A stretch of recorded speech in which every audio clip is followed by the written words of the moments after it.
Okay. Just gave it a scrub it up, gave it a wash. You may recognize this from 2019.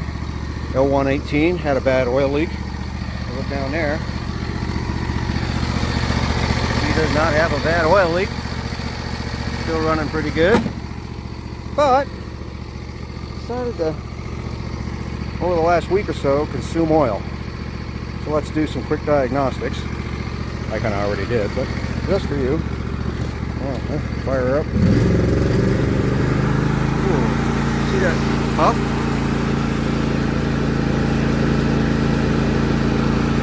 She's got smoke coming out of the exhaust. Still running pretty good. It's at 800 hours. Choker's off. And again, this is the 118 with the 22 horse Intek. Let's take a quick look. Yes. Oh my! Blow by!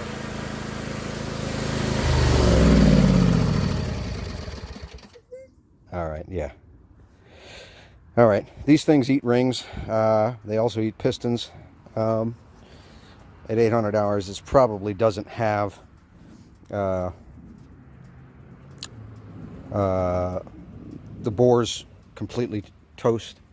I've seen these things eat rings pretty regularly. As a matter of fact, these have an issue with the air box, but we're going to check it really quick.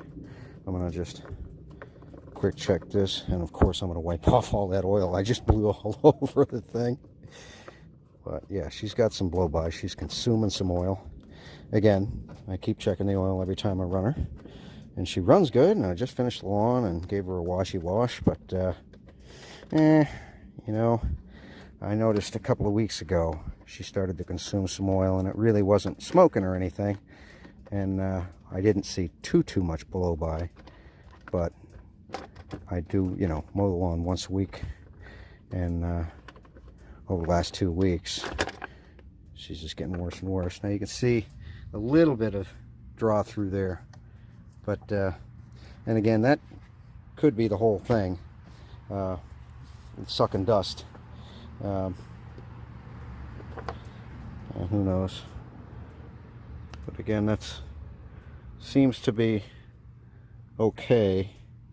I mean, I guess I got a little bit in there. You know, maybe I should have already replaced the filter, which I hadn't done. But yeah, a little bit of dirt in there can definitely eat the rings, so it might be my fault. But I got a set of rings. We'll go through it. If I have to do pistons and bore, I'll do that. But right now I'm prepared to just put a new set of rings in. We'll check all the tolerances, etc. You can see the motor runs good. And again, this is July 2021, and this is the very same Intek V22 horse that had the bad oil sump gasket that was blowing oil all over the place. And since I fixed that, it's been running great. Still runs great right now, but as evidenced by the sheen, she's got a bit of blow by now, so that tells me rings are a cracked piston or the bore shot. But we're going to go with the most common thing first. The rings are sacrificial, and hopefully they go before the bore or the pistons do. We could have a cracked piston, and if we do, we do, and there's nothing you can do about that except replace the piston. So that's that. So obviously we'll get the deck off, we'll pop this motor off, and we'll go back down into the bowels of hell to work on it indoors. There we go. We'll try this again with framing. Here's the oh my blow by. Now you see plenty of blow by, too much blow by. We'll try that again. Okay, got it shut off, and now I've added to the sheen of oil. Of course, I added to the sheen of oil all over my phone too, so I had to wipe that off. I hope it's not too cloudy or slimy. But yeah, I'd cover my phone in oil, but I'm going to get all of the haze off of here. Yeah, it's good. It'll, you know, it's like wiping WD-40 on your machine. Keeps it nice and spiffy. And it ain't gonna hurt none of this stuff here. And again, the cover's off because you saw me take it off before. And I'll knock this guy down real quick. Got to change the oil, but I'm gonna just dump the oil, not change it. Obviously, because we're gonna crack the motor open, I need the oil gone, and I'm not gonna go too crazy with it. You know, like I said, I'm just getting the oil off at this point in time because it's everywhere, because I needed to show you the blow-by. And again, this motor's running stout. I mean, it's probably not as strong as it was when I first got it, but you know, it had some hours on it when I got it, but it wasn't smoking, it wasn't doing anything bad. It was just puking oil all over the place, right over by the filter. Now again, that wasn't the filter. It had sucked the sump gasket, which is also a common problem on these Intek 22s. Any of the Intek Vs, actually, the 20, 22, 24, they all suck gaskets. They also blow up. They also eat rings. And this one, I might have gone too far before changing the air filter, and it does ingest dust, and if it ingests dust, it eats the rings. So we'll just see. But I've gotten that kind of wiped up and tidy. You can see the batteries from 2018 still works fine. So we're going to get this out of here. I'm going to pop the deck off, and that should be that. Just again, gotta wipe all of the grease that I blew out when I opened the party favor, and it exploded all over the place. So she's got combustion pressure in the crankcase. So dot's dot. She's gonna come off. Again, I'm gonna pull this deck off. I'm gonna take the oil out of it, and then there's 4 bolts that hold it in. Of course, the cables. But I'll get the deck off, get the pulley off, 4 bolts from underneath, disconnect the fuel line, of course. There's 1 wiring harness right here, and then the 2 cables for the carburetor to get disconnected, and that's pretty much it. And she'll come right out of here, and then again, we'll take her down to the basement of misery and see what we see. I already bought the Briggs rings.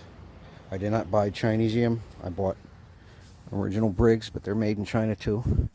But I did buy the OEM parts, and I went with the standard. Again, if we find that the bores are all chewed up or polished, I'm guessing they're polished, but if they're oversized, we'll have to bore it. If the pistons are damaged, we'll have to get new ones.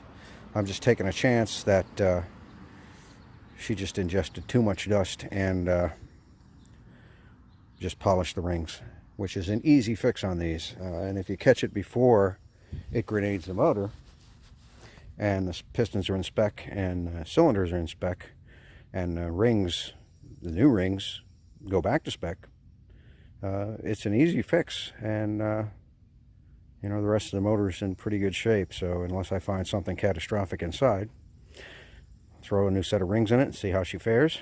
And you know, if we got to get pistons in and overbore, we'll do it. I'll probably check the heads while I'm in there, check the valve guides, but again, this kind of blow-by, it's rings. So we'll get to it. Okay. Like I said, we're draining it all. She's just about empty. I loosened up the dipstick so she drains out nice and clean. I'll hold this up with my knee ever so gently.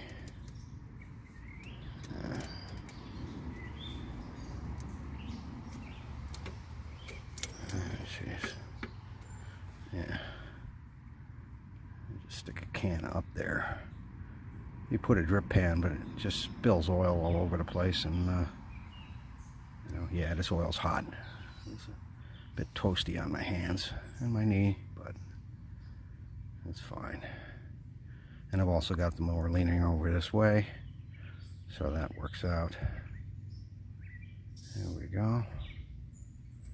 And I think that'll be the last of it, and I'll just set this can down on the ground here and let it catch the last of it.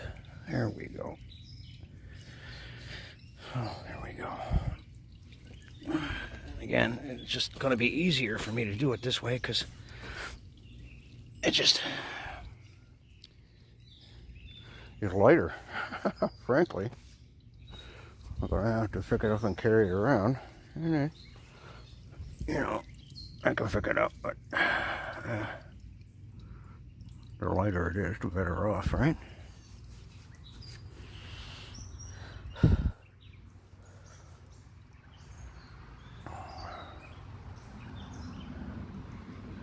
I'll let that drain. Okay. And we're gonna get the deck out, so I dropped her down all the way, and what we got the hook there, we got the bar there, same on the other side, and then the hook in the front. So we'll get these down out of there, pull that out.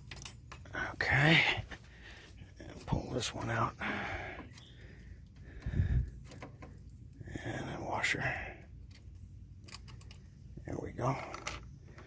We got those two up there, and oil's still draining.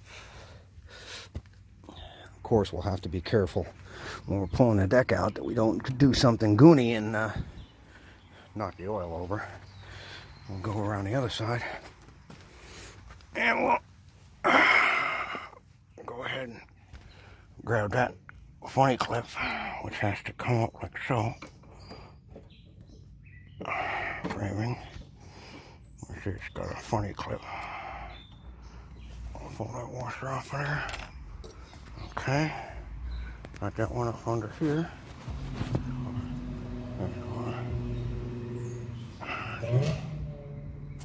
Okay.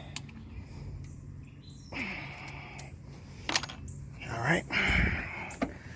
And the last one in the back. Plus, of course, the actuator cable. I'll get that one out. I'll have to replace those washers. They're not the best of shape. Get that out of there.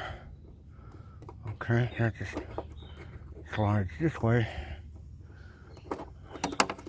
Again, if you got one of these, you know. But if you don't, and you want to see how it comes apart, there you go. Alright, and I just put this back in here. I always put the parts back where they came from. Always put the parts back where they came from, so you don't forget where they go. Hard to do this with one hand. There's the clip. Come on. Come on.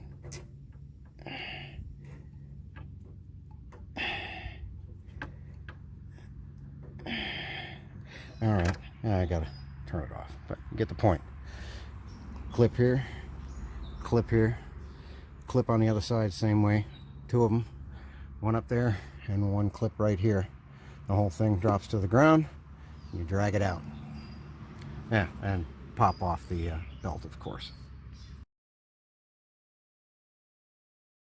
Okay, and there we go. And deck's out. And I put the clip back in. I even put the clip back on a hook. And I took the hook out because it doesn't need to be there, so it'll stay out with the deck and it'll go back in with the deck. So the deck is out of there, and I didn't dump the oil. And the oil is just about done. Yeah, it's done. Yeah, there's Nothing left in there. Little drip. There we go. And it's black anyway. So I'm gonna get that fuel line off, disconnect the electric harness, disconnect those lines, drop the pulley, 4 bolts, and she's out. So there we go. Well, that was easy.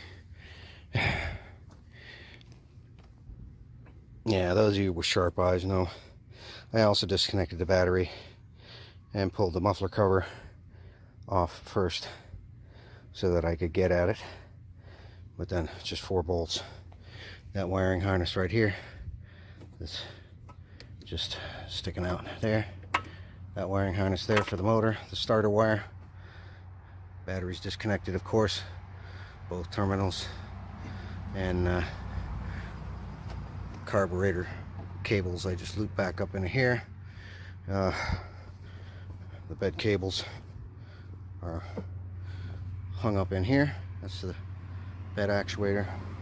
There's the bed, of course. There's the pulley and the retainer for the pulley that goes up underneath.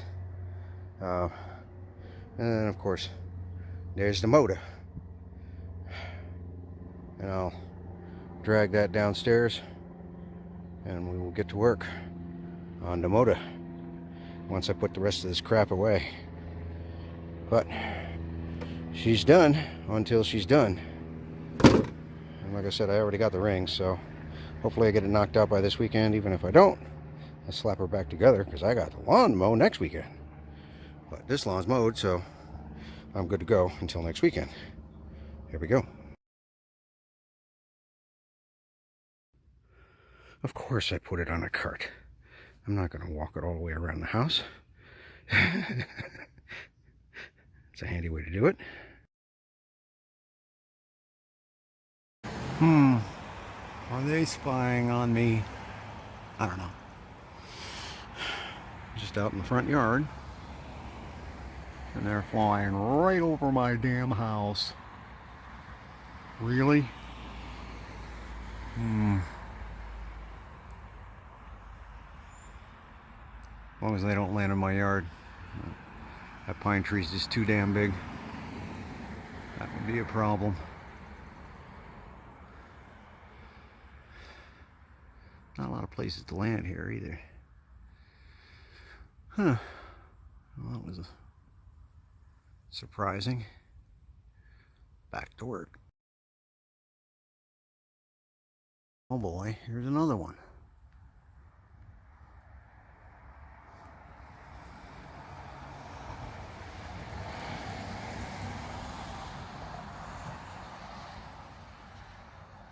These balloons fly out of Solberg,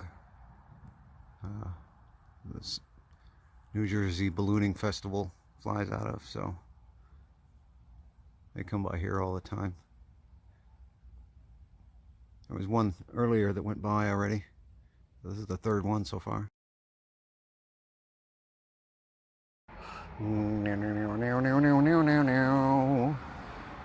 I'll just have it on the front porch for the neighbors. Just for a few minutes.